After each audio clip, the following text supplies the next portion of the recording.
Yo te he contado en muchas ocasiones que mi mentor de oratoria ha sido este gran amigo y el muy estimado pastor, a quien le mando un saludo ahora mismo, don Ítalo Frioli.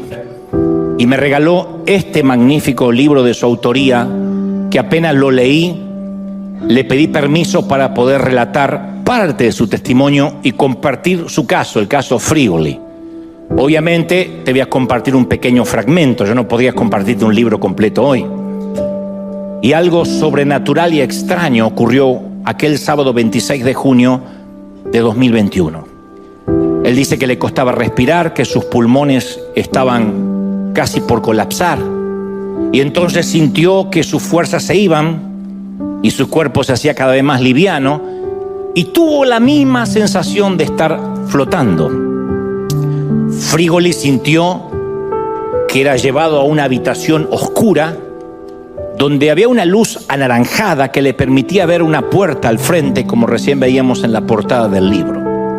Y también sentía la presencia de otra persona aquí a su derecha, por encima del hombro, aunque él jamás la podía ver. Él dice: yo no supe si era un ángel, si se trataba del mismo Señor.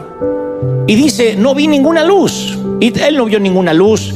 Además de esa luz anaranjada, no vio una luz en un túnel, ni ángeles, ni escuchó música celestial. Lo que sucedió, lo que sí pasó, es que toda su vida trascendió ante sus ojos. Y entonces en la oscuridad de esa habitación aparecieron imágenes como si se tratara de una pantalla de cine. Y lo primero que ve son imágenes de su niñez. Se vio con unos 9 años, recuerda cómo estaba vestido, en dónde era, yendo a la tienda a comprar huevos y pan por pedido de su madre. Notó que regresando a casa un huevo se le escapó de sus manos, se le rompió, así que decide regresar a la tienda y en un descuido de la dependiente roba un huevo para reponerlo. Ítalo no recordaba ese episodio de su vida. Y ese fue el principio de la entrevista que le da título al libro. Quien estaba detrás de su hombro le pregunta: ¿qué es eso? Y él empezó a decir: bueno, es una cosa de chicos, ni siquiera me acordaba. Una bobería, una chiquillada. Y la voz le dijo: ok, entonces eres un ladrón. Ítalo insistió que no era un ladrón. Dijo: no, yo no soy un ladrón, solo repuse un huevo. Y entonces comenzaron a aparecer imágenes de otros momentos en su vida en los que se quedó con algo que no le pertenecía. Cuando era joven se encontró con una billetera en un restaurante y en lugar de entregarla, se quedó con el dinero que había dentro. Y otras ocasiones en que había hecho esas pequeñas cosas que casi no recordaba. No era un robo a mano armada, no había entrado nunca a un banco, nunca había metido las manos en un bolsillo ajeno, pero sí esos pequeños descuidos que a veces cometemos. Y el Señor le volvía a decir, o esa voz le volvía a decir: entonces tú eres hasta que tuvo que admitir que era un ladrón. E inexorablemente aparecieron más imágenes de su vida, porque todo pecado no confesado, por más insignificante y pueril que parezca, aparece en esa pantalla. Todo pecado que él nunca dijo, que nunca puso bajo la sangre de Cristo, empezó a aparecer en esa pantalla. Y comenzó a sentir Ítalo una enorme vergüenza.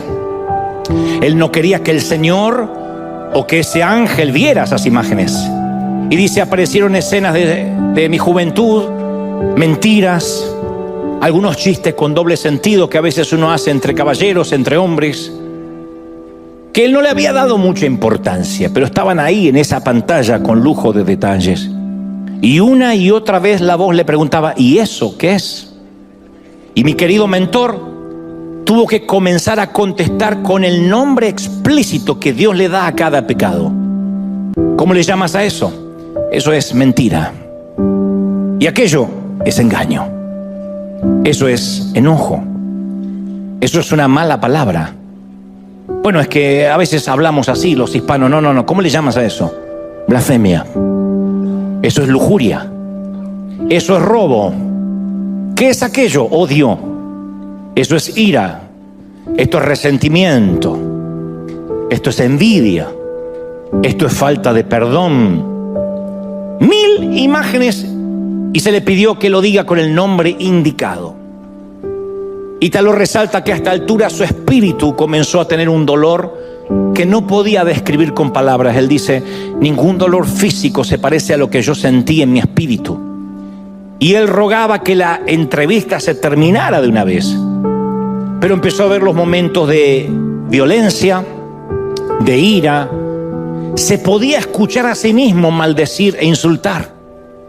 Por ejemplo, se vio en medio de un partido de fútbol. Yo te dije que él fue el creador de un gran equipo en Chile llamado Osana. Y él es un gran futbolero, un gran seguidor, fan del fútbol.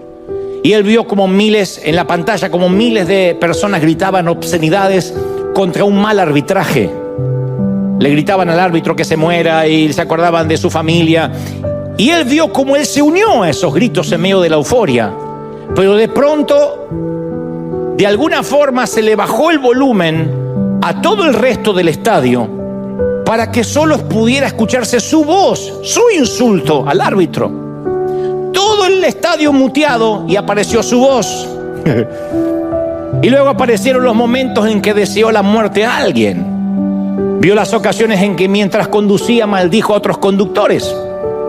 Se recordó, apareció en la pantalla cuando una mujer que cree que maneja hizo una maniobra imprudente y él le insultó con palabras y gestos. Cuando Ítalo me contaba esto y yo pensaba en mis chinos, a esta altura dije: no tengo posibilidad. Y el Señor o la voz le preguntó: ¿qué es eso? Y él quería decirles que eran palabras que se lleva el viento, que no significaban nada. Él es de descendencia italiana y los italianos siempre parece que están gritando o moviendo las manos ampulosamente. Es una costumbre también argentina. Pero no pudo excusarse. Le recordó a Mateo 12:36 que dice la palabra: más yo digo que de toda palabra ociosa que hablen los hombres, de ella darán cuenta en el día del juicio. Entonces, ¿cuántos de nosotros hemos deseado el mal a alguna persona en algún momento? Tan solo lo hemos pensado, hemos dicho: bueno, ya le va a ir mal. Como hizo las cosas, no merece que les hagan las cosas bien. Ya voy a ver cómo cae. Siéntate en el umbral de tu puerta y verás pasar el cadáver de tu enemigo. Lo decimos como si fuera un proverbio bíblico. Dudo que se recupere de esa enfermedad. Está pagando lo que hizo. Y esas palabras, esos pensamientos se empezaron a reflejar en la pantalla. E inmediatamente le vino a la mente Mateo 5:22, cuando Cristo dijo: pero yo digo que cualquiera que se enoje contra su hermano será culpable de juicio. Y cualquiera que le diga necio a su hermano será culpable ante el concilio. Y cualquiera que le diga fatuo, que es lo mismo que decir torpe, imbécil, menso, quedará expuesto al infierno de fuego. No es esta una ley mosaica, no es la ley de un viejo profeta, es el Señor. El Señor puso a la ira, al enojo, a las palabras insensatas, al mismo nivel que el asesinato, porque todo eso se origina en el corazón. Y nosotros lo tomamos como algo liviano, decimos: bueno, uno dice tantas cosas. Pero Dios sabe que de la abundancia del corazón habla la boca. Y también en aquella entrevista Ítalo oyó con su propia voz hacer promesas que nunca cumplió. ¿Cuánto hemos hecho promesas que no cumplimos? Tal vez nosotros nos olvidamos, pero no Dios. Hay personas que dicen: si Dios me da este empleo, yo prometo diezmar fielmente. Y luego Dios los bendice, diezman un par de veces y luego se olvidan, ya está. Otros dicen: no, si Dios me bendice o me sana o trae esta sanidad a mi familia, yo voy a ser fiel, voy a servirle, y luego nos olvidamos. Ítalo también recordó una vieja costumbre que tenemos los líderes y los pastores, y es decir: voy a estar orando por tu situación, a veces por sacarnos a alguien de encima. Sí, voy a estar orando, ore por mí, voy a estar orando. Y cuando llegamos a casa encendemos la televisión o vamos a la computadora y nos olvidamos de esa promesa. Le dijimos a alguien: voy a estar orando, y no estamos orando. Mateo 5:37 enseña: sea vuestro hablar sí, sí, no, porque todo lo que excede a esto de mal procede. Entonces Ítalo se vio diciendo y haciendo cosas y palabras y pensaba: ¿cómo pude ser tan estúpido? ¿Cómo pude ir a tal sitio? ¿Cómo pude decir esas palabras? ¿Cómo ¿Cómo pude pensar